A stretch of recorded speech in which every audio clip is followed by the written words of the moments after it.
আচ্ছা, আমাদের প্রশ্নটা কি ছিল একটু দেখো তো। বলছে জাওয়াদকে এক অঙ্কের 6টি সংখ্যা লিখতে বলে, সেই সংখ্যাটা লিখছে 2 0 3 8 7 ও 4 লিখলো। লেখার পরে আবার সে লিখছে কি 4 7 5 একটা ফাঁকা ঘর, তারপরে 2 লিখে বলল এই ফাঁকা ঘরে এমন একটা সংখ্যা বসাবো যা কত দ্বারা বিভাজ্য হয়, 3 দ্বারা বিভাজ্য হয়। সেক্ষেত্রে আমাদের একটু ক নাম্বার প্রশ্ন বলেছে কি যে এইখানে যে সংখ্যাটা সে লিখছে সেখান থেকে কি নির্ণয় করতে বলেছে, মৌলিক সংখ্যা নির্ণয় করতে বলেছে। তাহলে আমরা মৌলিক সংখ্যার শর্ত কি জানি, মনে আছে?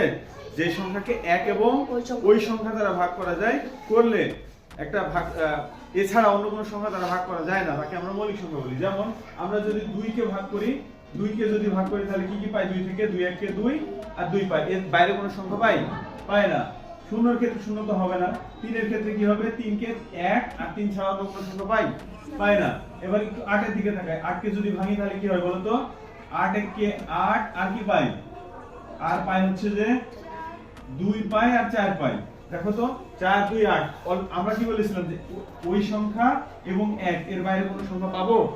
পাই, এটাতে পাই গেছে, তাহলে কি এটা মৌলিক সংখ্যা হবে না। পরেরটা একটু দেখি 7 এর ক্ষেত্রে কি হবে? 1 আর 7 এর বাইরে কোনো সংখ্যা আছে না। তারপরে কি আছে? 4 কে ভাঙলে কি পাই? 4 কে ভাঙলে 1 পাই 4 পাই আর কি পাই?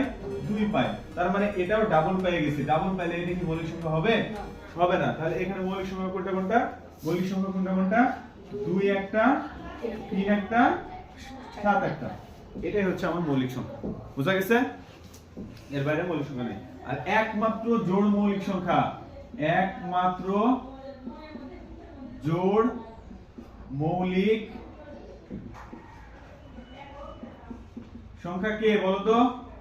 একমাত্র জোড় মৌলিক সংখ্যা কে? 2। গুড।